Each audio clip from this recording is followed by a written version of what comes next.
Hi friends, welcome to my channel. ಎಲ್ಲರೂ ಹೇಗಿದ್ದೀರಾ? ಚೆನ್ನಾಗಿದ್ದೀರಾ ಅಂತ ಅಂದ್ಕೊಳ್ತೀನಿ. ಹಾಗೆ ನನ್ನ ಚಾನಲನ್ನು ಯಾರಾದರೂ ಮೊದಲಿಗೆ ನೋಡ್ತಾ ಇದ್ದರೆ ಪ್ಲೀಸ್ ಸಬ್ಸ್ಕ್ರೈಬ್ ಮಾಡ್ಕೊಂಡು ನೋಡೋದನ್ನು ಮಾತ್ರ ಮರಿಬೇಡಿ. ಹಾಗೆ ಪಕ್ಕದಲ್ಲಿರೋ ಬೆಲ್ಲೈಕನ್ನ ಪ್ರೆಸ್ ಮಾಡಿ. ನಾವು ಹಾಕುವ ಎಲ್ಲ ವಿಡಿಯೋದ ನೋಟಿಫಿಕೇಷನ್ ನಿಮಗೆ ಬರುತ್ತೆ. ಇವತ್ತು ನಾನು ಸಿಂಪಲ್ಲಾಗಿ ಈ ಬೇಸಿಗೆ ಕಾಲದಲ್ಲಿ ಒಂದು ಮಾವಿನಕಾಯಿ ತಂಬುಳಿ ಇದ್ದರೆ ತುಂಬಾ ಚೆನ್ನಾಗಿ ಊಟ ಮಾಡ್ಬೋದು. ಹಾಗಾಗಿ ಒಂದು ಮಾವಿನಕಾಯಿಯ ತಂಬುಳಿಯನ್ನು ಮಾಡೋಣ ಅಂತ ರೆಡಿ ಮಾಡ್ತಾ ಇದ್ದೇನೆ. ನಾನಿಲ್ಲಿ ಒಂದು ಮಾವಿನಕಾಯಿಯಲ್ಲಿ ಒಂದು ಅರ್ಧ ಪೀಸಷ್ಟು ಮಾವಿನಕಾಯಿಯನ್ನು ತಗೊಂಡು ಅದನ್ನು ಈ ರೀತಿ ಚಿಕ್ಕ ಚಿಕ್ಕ ಹೋಳುಗಳಾಗಿ ಕಟ್ ಮಾಡ್ಕೊಳ್ತಾ ಇದ್ದೇನೆ. ಅದನ್ನು ನಾನು ಯಾವುದೇ ರೀತಿ ಸಿಪ್ಪೆಯನ್ನು ತೆಗೆದಿಲ್ಲ. ಹಾಗೆ ಈ ರೀತಿ ಚಿಕ್ಕ ಚಿಕ್ಕ ಪೀಸುಗಳಾಗಿ ಕಟ್ ಮಾಡ್ಕೊಳ್ತಾ ಇದ್ದೇನೆ. ಇದನ್ನು ನಾನು ಈಗ ನನಗೆ ಇಷ್ಟ ಆದರೆ ಸಾಕು, ಅಂದರೆ ಜಾಸ್ತಿ ಹಾಕಿದರೆ ಹುಳಿ ಜಾಸ್ತಿ ಆಗುತ್ತೆ. ಈ ನೋಡಿಕೊಂಡು ನಾವು ಯೂಸ್ ಮಾಡ್ಬೋದು. ಜಾಸ್ತಿ ಕ್ವಾಂಟಿಟಿ ಬೇಕಂದರೆ ನಾವು ಜಾಸ್ತಿನೇ ಯೂಸ್ ಮಾಡ್ಬೋದು. ಮಾವಿನಕಾಯಿ ಈ ರೀತಿ ಕಟ್ ಮಾಡಿ ಇಟ್ಕೊಂಡಿದ್ದೇನೆ. ಇದನ್ನು ಇವಾಗ ನಾವು ತಂಬುಳಿ ಮಾಡೋಣ. ನಾನಿಲ್ಲಿ ಮೊದಲಿಗೆ ಒಂದು ಮಿಕ್ಸಿ ಜಾರನ್ನು ತಗೊಳ್ತೀನಿ. ಮಿಕ್ಸಿ ಜಾರಿಗೆ ನಾನಿಲ್ಲಿ ಒಂದು ಅರ್ಧ ಇಂಚಷ್ಟು ಶುಂಠಿಯನ್ನು ಸೇರಿಸ್ತಾ ಇದ್ದೇನೆ. ಹಾಗೆ 2 ಹಸಿಮೆಣಸಿನಕಾಯಿಯನ್ನು ಹಾಕ್ಕೊಳ್ತಾ ಇದ್ದೇನೆ. ಹಾಗೆ ನಾನು ಕಟ್ ಮಾಡಿ ಇಟ್ಕೊಂಡಿರುವಂಥ ಮಾವಿನಕಾಯಿ, 1 ಕಪ್ಪಷ್ಟು ಹಸಿ ತೆಂಗಿನ ತುರಿ ಹಾಕೋದ್ರಿಂದ ನಮ್ಮ ತಂಬುಳಿ ತುಂಬಾ ಚೆನ್ನಾಗಿ ಬರುತ್ತೆ. ಹಾಗಾಗಿ ಇಲ್ಲಿ ನಾನು ಒಂದು ಅರ್ಧ ಸ್ಪೂನಷ್ಟು ಟರ್ಮರಿಕ್ಕನ್ನು ಹಾಕ್ಕೊಳ್ತಾ ಇದ್ದೇನೆ. ಹಾಗೆ ನಮ್ಮ ರುಚಿಗೆ ತಕ್ಕಷ್ಟು ಉಪ್ಪನ್ನು ಸೇರಿಸ್ಕೊಳ್ತಾ ಇದ್ದೇನೆ. ಇದನ್ನೆಲ್ಲ ಇವಾಗ ನಾನು ಹಾಗೆ ಇಲ್ಲಿ 1 ಸ್ಪೂನಷ್ಟು ನಾನಿಲ್ಲಿ ಜೀರಿಗೆಯನ್ನು ಸೇರಿಸ್ಕೊಳ್ತೇನೆ. ಜೀರಿಗೆ ಹಾಕೋದ್ರಿಂದ ತಂಬುಳಿಯ ಒಂದು ಜೀರಿಗೆ ಫ್ಲೇವರ್ ತಂಬುಳಿಯಲ್ಲಿ ತುಂಬಾ ಚೆನ್ನಾಗಿ ಬರುತ್ತೆ. ಹಾಗಾಗಿ ನಾನಿಲ್ಲಿ ಜೀರಿಗೆಯನ್ನು ಆ್ಯಡ್ ಮಾಡ್ಕೊಳ್ತಾ ಇದ್ದೀನಿ.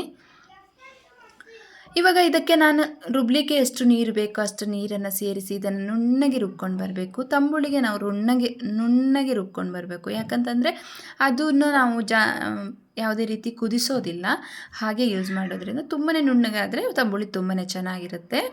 ಇವಾಗ ನಾನು ಇದನ್ನು ಪಾತ್ರೆಗೆ ಹಾಕ್ಕೊಳ್ತೇನೆ.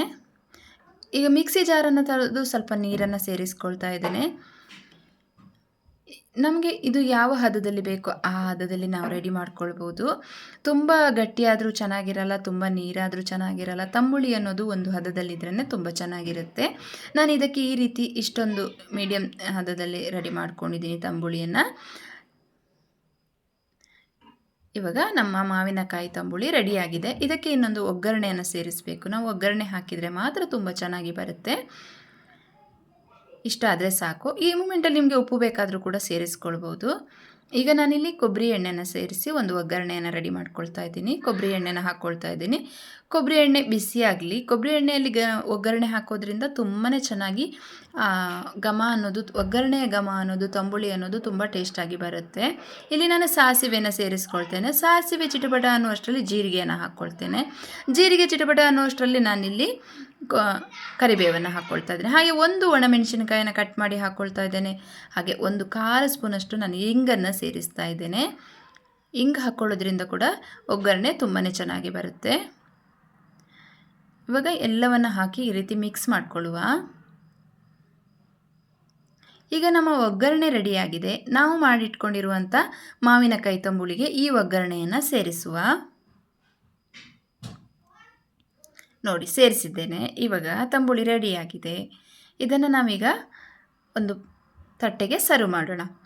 ಈ ರೀತಿ ತಂಬುಳಿ ಇದ್ದರೆ ನಿಜವಾಗ್ಲೂ ಬೇಡ ಅಂದವರು ಕೂಡ ಊಟ ಮಾಡ್ತಾರೆ. ಒಂದು ತುತ್ತು ಅನ್ನ ಜಾಸ್ತಿನೇ ತಿಂತಾರೆ ಅನ್ಬೋದು. ಅಷ್ಟು ಚೆನ್ನಾಗಿರುತ್ತೆ. ಈ ಬೇಸಿಗೆ ಬಿಸಿಲಿನ ಕಾಲದಲ್ಲಿ ಈ ರೀತಿ ತಂಬುಳಿ ಇದ್ದರೆ ತುಂಬಾ ಚೆನ್ನಾಗಿ ಊಟ ಮಾಡ್ತಾರೆ. ನಿಜವಾಗ್ಲೂ ನೋಡಿದ್ರಲ್ಲ ಮಾವಿನಕಾಯಿ ತಂಬುಳಿ ನಾನು ಹೇಗೆ ಮಾಡಿದ್ದೇನೆ ಅಂತ. ನಿಮಗೆ ಈ ವಿಡಿಯೋ ಇಷ್ಟ ಆದರೆ ಒಂದು ಲೈಕ್ ಮಾಡೋದನ್ನು ಮರಿಬೇಡಿ. ಹಾಗೆ ಕಮೆಂಟ್ ಮಾಡಿ. ಇಷ್ಟೋ ತನಕ ನನ್ನ ವಿಡಿಯೋ ನೋಡಿದ್ದಕ್ಕಾಗಿ ನಿಮಗೆಲ್ಲರಿಗೂ ತುಂಬ ಹೃದಯದ ಧನ್ಯವಾದಗಳು. Thank you. Bye bye.